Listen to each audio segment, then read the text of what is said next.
fantastic. How about you? Take the coat. Okay. I've had one heck of a weekend, but I'm glad to be here so I can get my hair done and get back on track. I know that's right. You got to feel good. A woman and her hair go far beyond ethnicity, as far as the importance of the role it plays in her individuality. And in the mid-1900s in Omaha, Nebraska, on the near north side, area cosmetologists were some of the top stylists in the nation. And I would say that we were some of the sharpest ladies around. We really were. And I'm proud to say that because we were entrepreneurs, we were fashionable ladies. Everywhere we went, you knew who we were because we looked the part, you know. And that's what I tell these young ladies today. You got to look the part, you know. In the professional industry of cosmetology, a hairstylist's role isn't merely coming up with that perfect look for their client, but it's a partnership not lightly entered into. They know that that beauty exchange is for a lifetime, more than just the moment. And so it's healthy hair for years to come, long after the client has left their salon. So the cosmetologist leaves the porch or the kitchen and enters the classroom. Mr. George Althouse, who was his wife, Christine Althouse, originally started Althouse Beauty School. Therefore, as the years went down, it changed hands. She passed away, but the school stayed, it remained. But we all got our start from Althouse. And you had to learn both segments of the hair in order to be able to do both types of hair, Caucasians and everyone else, just not black and white, but all types of hair. So we learned through the blacks and advanced ourselves by going and educating ourselves with continued education how to do other hairs and other types of people's hair. So this is why I give credit to Althouse School because they helped us to get a start. And then when Ms. Rose come along, and she has advanced it much, much further. So each generation has done better with it. I think that a lot of the young girls that maybe be out on the porch doing hair. We do see them. We drive by and we see them doing hair on the porch, and they got their friends around. This is fine. And a lot of these girls have talent. They have a lot of talent. But what we try to do is get them in school. Right. School is important. You have to go to school. You have to have a license. Right. Why would you spend the rest of your life in the kitchen, as we call them, kitchen kazies? That's right. Standing and doing hair while you're trying to cook and everything else our kids are running around. Be an entrepreneur. Get to school, get your education, and you can, you know, do anything you want to do. If you want to travel, a lot of times people call me now from the various companies, and they'll say, LaRose, who do you have that we could train? And when you know my students are graduating, and I said, I'll talk to them and I'll say, you know, would you be interested in traveling? And I've got quite a few people out there that work for these companies, and I go to the shows and they're up on stage. That's a good feeling. As an artist, and that makes me feel so good. You know, that makes me feel so good. I'm very proud of Paul. I brag about Paul everywhere I go. Here in Omaha, all the cities that we go to for shows, I tell them, that's my baby up on stage. And people turn and look around, is that your son? That's my baby up on stage. And most of the time, if he recognizes me in the crowd, he will acknowledge that I'm there. So, you know, I just tell the girls all the time, they can do it. You can start right here in this beauty school and you can go on to be successful. So he's been with Dudley a long time now and one of their top artists, so I couldn't be any prouder. You have been taught the theory behind hair and what healthy hair is. And okay, that unlicensed person may know how to style beautifully. They may know how to put the weave in correctly and make it look just beautiful, but do you know the theory behind it? Do you know how to keep it healthy? Do you know how to keep it on their head? Do you know how to put those products on there without destroying that hair? Do you know how to do that? You know, if you don't, you're making it worse for that person in the long run because you're putting all these fabulous styles on there. You're not taking into consideration the drying effect, the damage that you're causing to their hair in the long run. It's beautiful now, but 6 months from now, will it still be beautiful? You know, will you have to put more weave in to cover up the mess that you've made? well, you have to, you know. So that's the advantage of being licensed, knowing what you're doing. So you said that your grandmother taught you a lot of what you know? Oh yeah. She was a cosmetologist. Mm-hmm. And I spent a lot of my days after school in the salon with her. And what school did she go to? She went to All House. Oh, here in Omaha? Mm-hmm. Oh, she went to All House, studied at All House. Okay. So she's part of that old school group. What's her name? Mary Lee. I bet Miss LaRose knows her. Huh? Yeah. Oh yeah. Okay. I mean Beasley, right? Yeah, she's deceased now, but she went through the whole thing with them. Oh, really?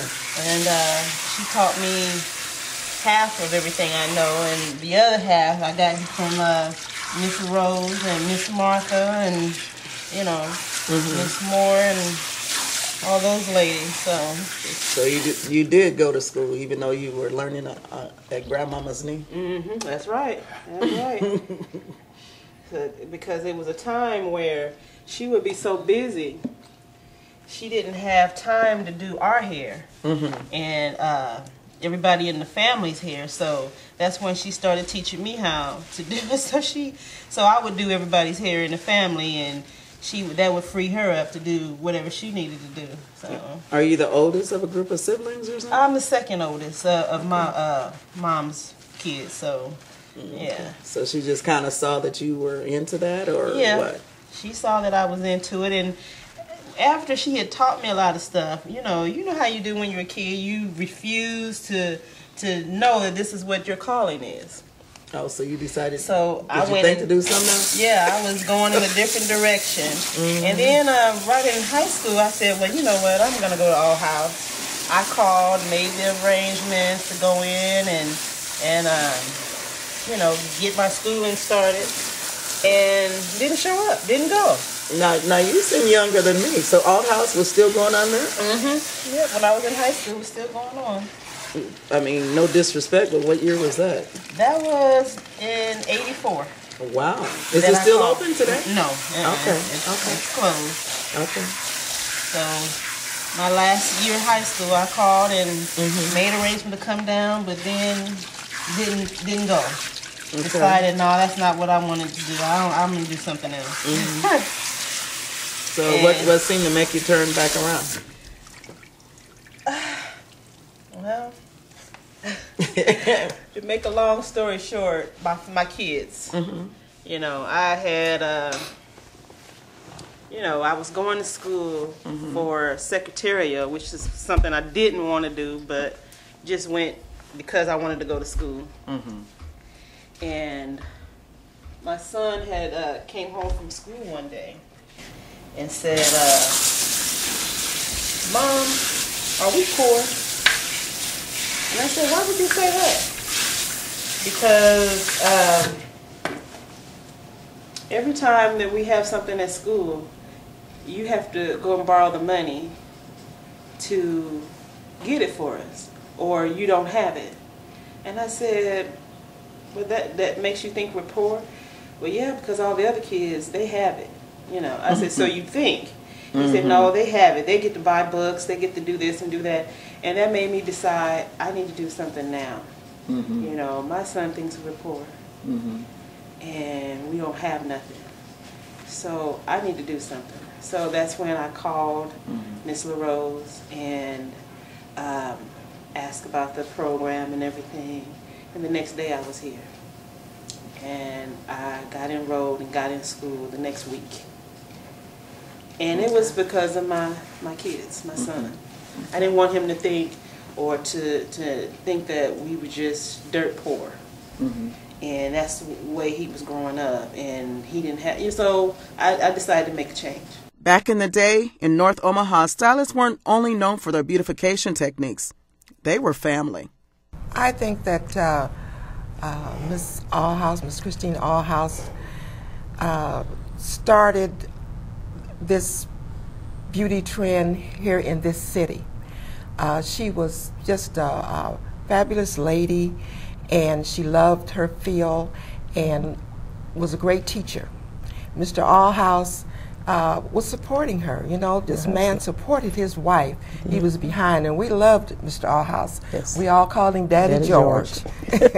He was just a fantastic man, and he was interested in all of us. We were just like daughters to him. You know, he lived upstairs over the school, and it wasn't anything for Mr. Allhouse to say, well, Rose and Dorothy, this is the day I think I want to eat this. He go get it, and we have to go up there and cook it. We go cook it for him, you know. And we just had that kind of relationship. Mrs. Goldson was one of the instructors, the one I said that I kind of patterned myself after with theory. And sometimes we would go upstairs and sit at the kitchen table there, and she would just drill me, you know, and tell me, well, this is how I teach this, you know. And it was just very helpful to me. Mrs. Matoyer was a very gifted instructor. She was kind of quiet in a way, but she got it over. And, you know, everybody, we really respected her. She was a very good teacher. She had mingled a lot with some of the Caucasian schools, and so she had a lot of training from there, and they brought that on to Allhouse. But after I graduated and went on through modeling and all of, and I, you know, then I said, well, you know, someday I'd like to have a school of my own. And these people, I say, Daddy George, Miss Moore, Charlie Mae Moore ran the school for years, Allhouse Beauty School. These people, you know, were the ones that gave me the courage to step out and do something. Otherwise, you know, I might have just never, you know, believed that I could do it. But they were always there to say, oh, you can, you can. Miss Moore said, oh, you can have a school one day. You'll have a school. And I was just saying, fortunately, I did. And now we have a mixed variety of students. We teach all types of hair. And we were, after Allhouse closed, La Rose Academy was the only African-American school in the state of Nebraska.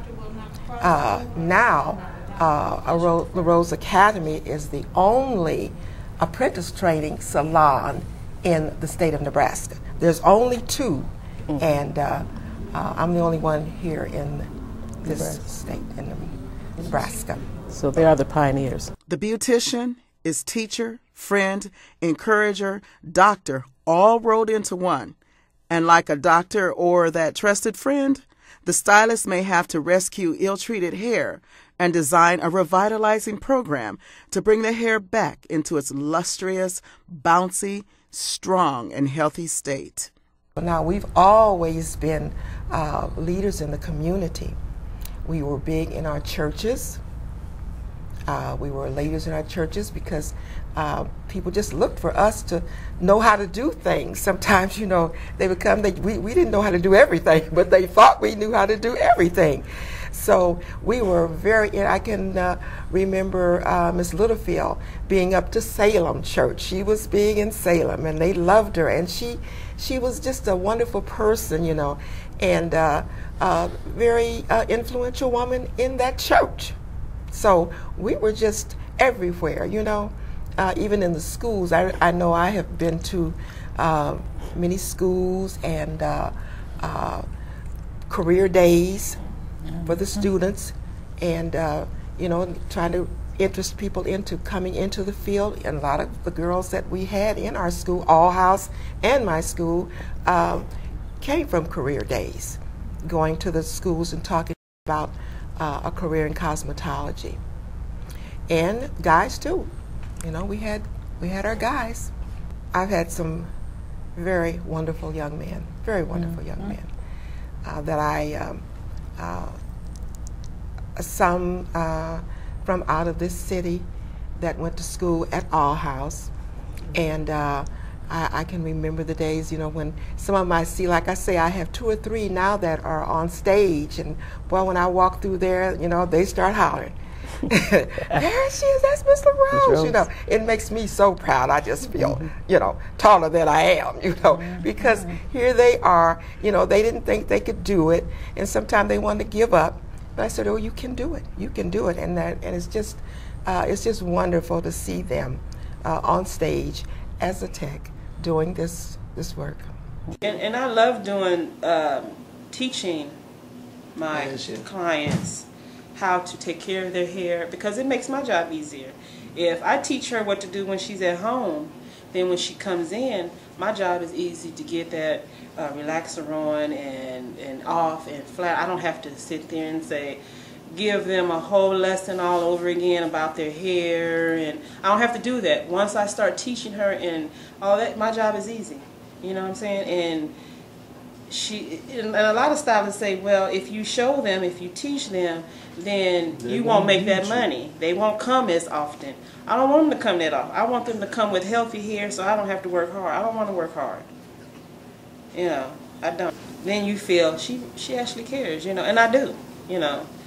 Stylists then and now can rest assured they can not only help clients look gorgeous, but also have a business that allows them to enjoy both independence and unlimited income to buy their own homes, send their children to college, or spend it whatever way they choose. But I always wanted to be a cosmetologist, because even in my mother's kitchen, a lot of my friends came over and I did their hair. And then by having 5 girls and 2 boys, I said this would help me out of being a beauty operator. I'm going to go to beauty school. I went to All House Beauty School, the only black school in Nebraska. And I got in there. I finished the course.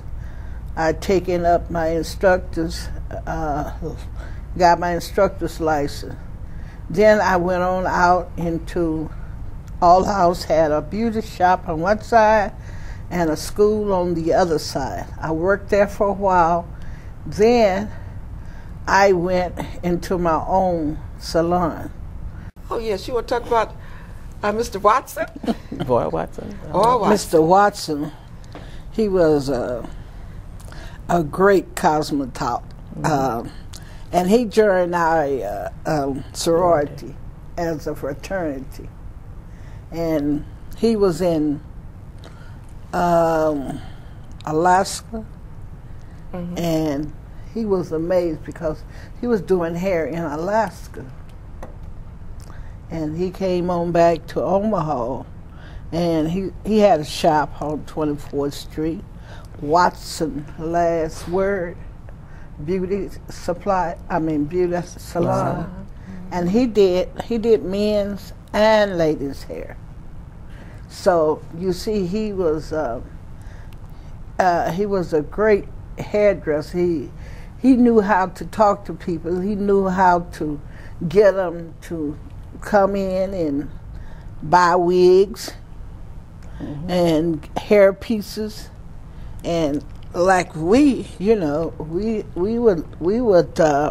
give them hair pieces and wigs and so forth. Sometimes we got paid and sometimes we didn't.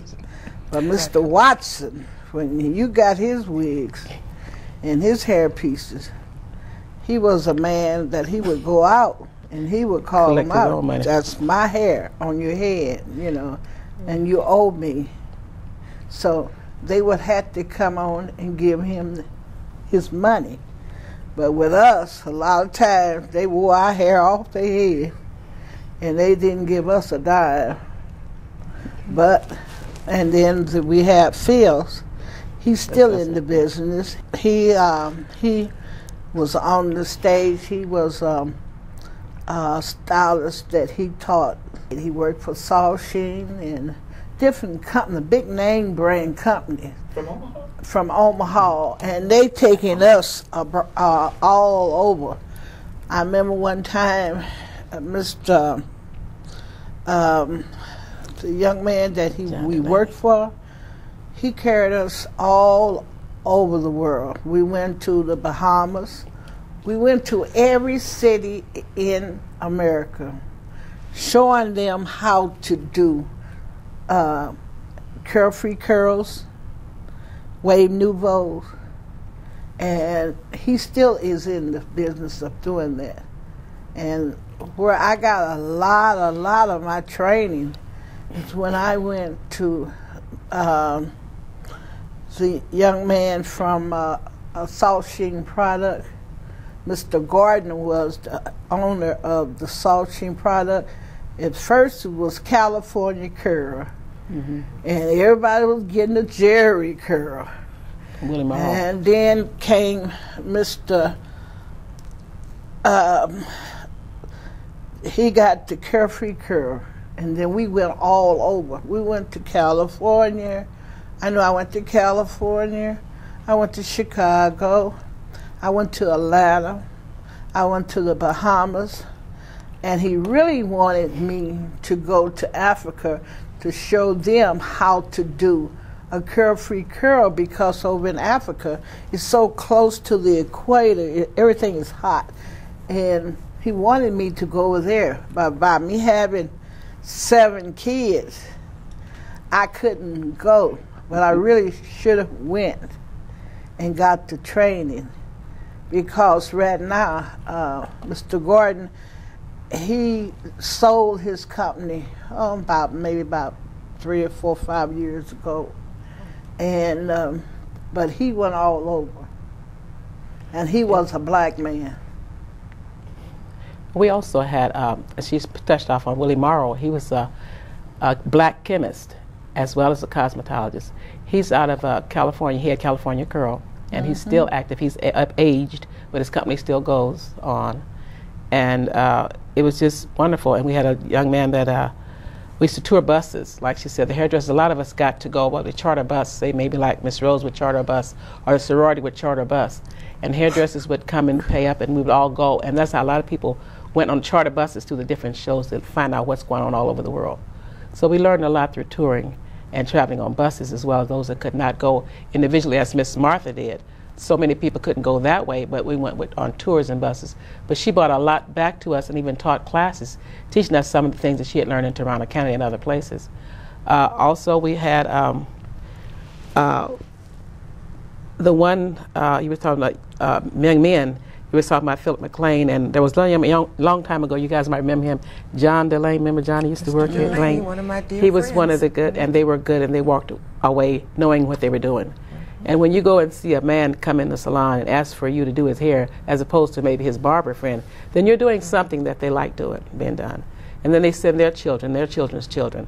And so then you get word of mouth that everybody comes in, and your little salon begins to grow, and you get on the map as knowing, well, they did my hair, and it was up to par. It wasn't some backroom kitchen stuff, you know. So they had a lot of motivation, a lot of old pioneers. We very lucrative. But money became big. We used to work and do hair, shampoo, press, and curl for $2.50.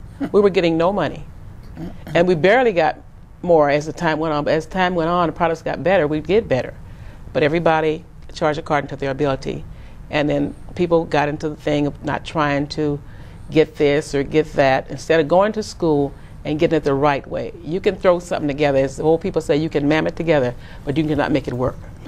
But get it done right, and you got it. It wasn't a lot of them, but there was some good ones there. Yeah, there was salon, some Happy in Hair. the home.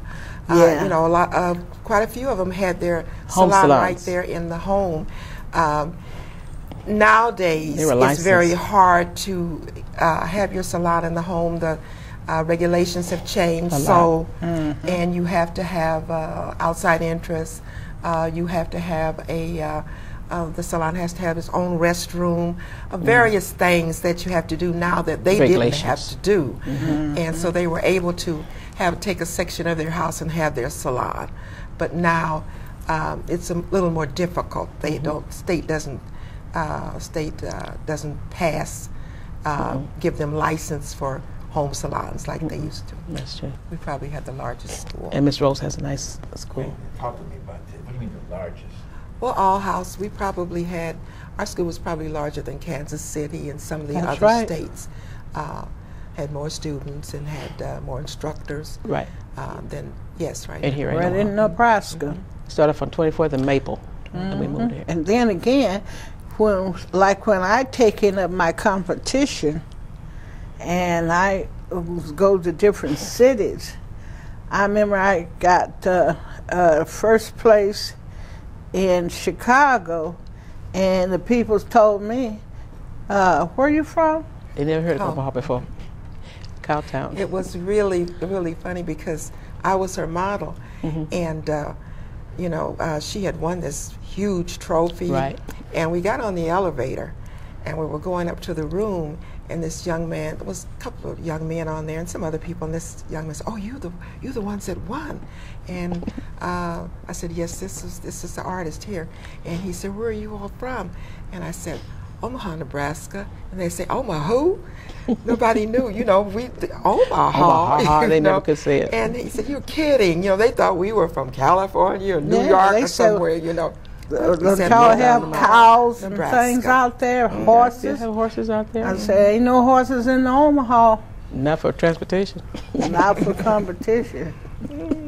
And when I won in California, they went in pursuit. They said, "Oh, ain't nobody from no Omaha who won."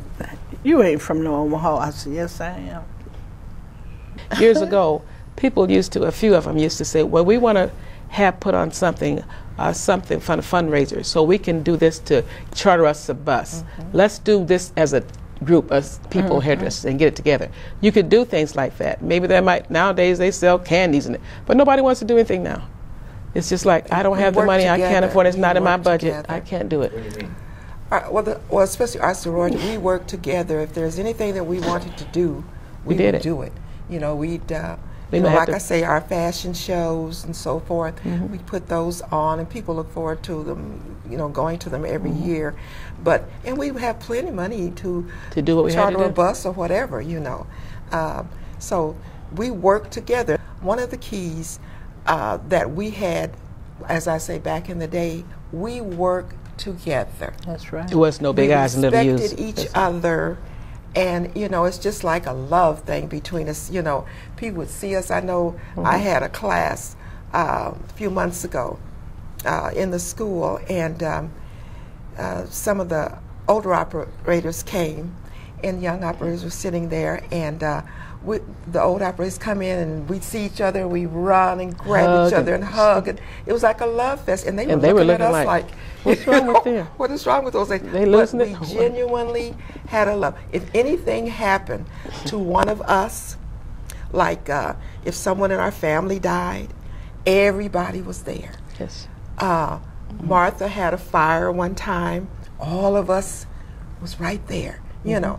So we stuck together. We were bonded. We were like... We were bonded. We were bonded. We were there, and we just still, when we see each other now, you know. It's always a hug. When I it's saw always them, a hug. I said, "Get to your feet, come First on, come thing on. she Get up, walked get on your in today feet." was get on your feet, you know. Got it. And you know, and the one thing that when I remember one class that I had, and at the end of the class, I just had to say it.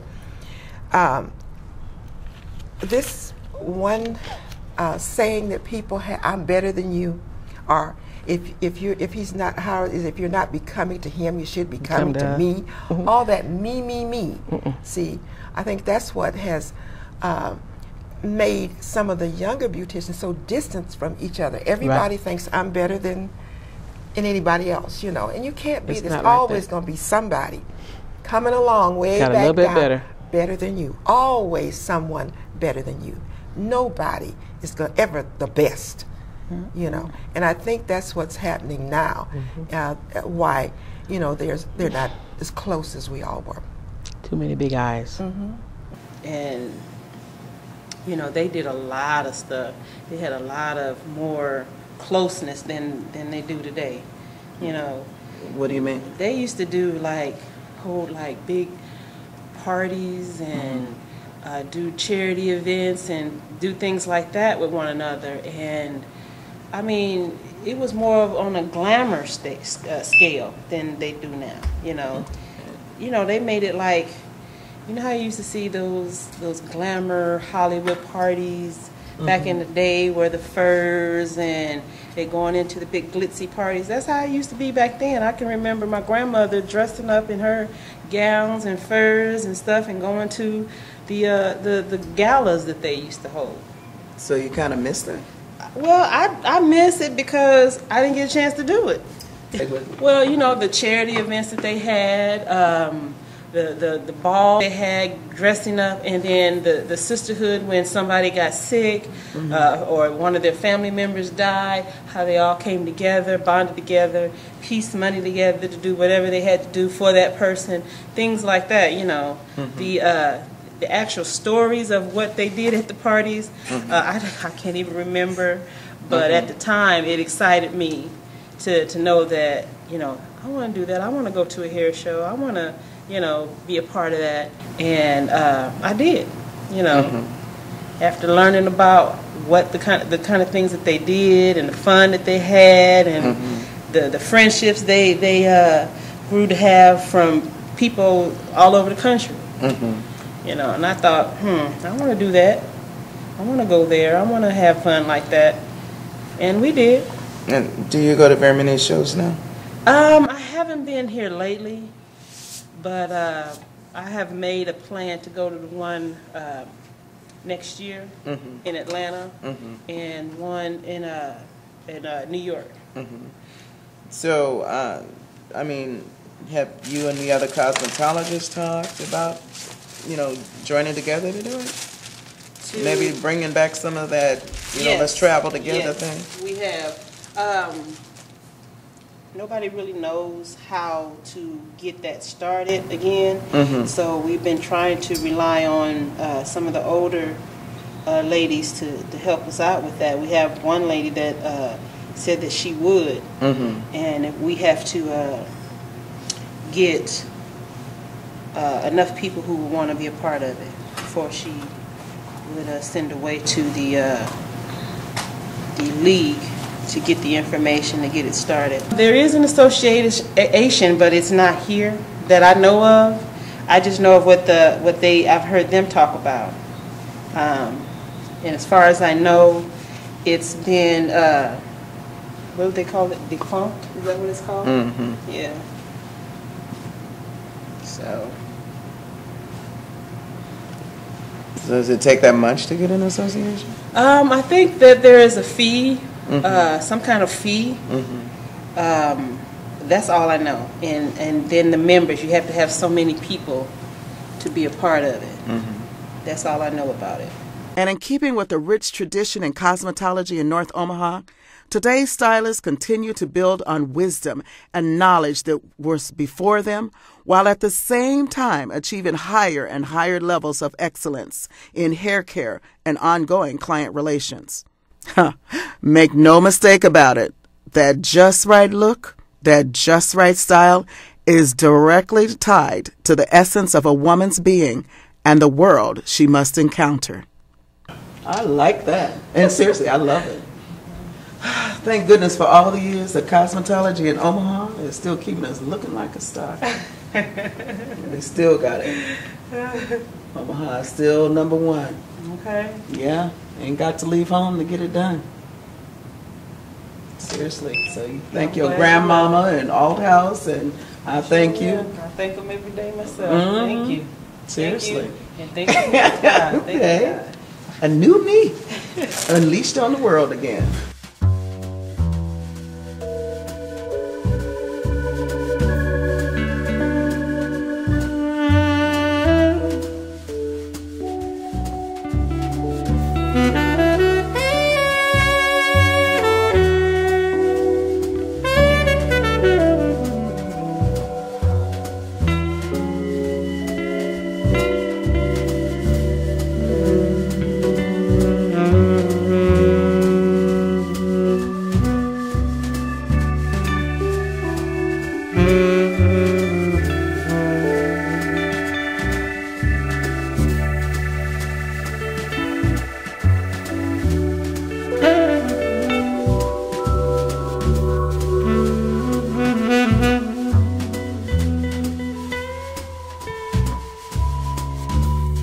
Mm-hmm.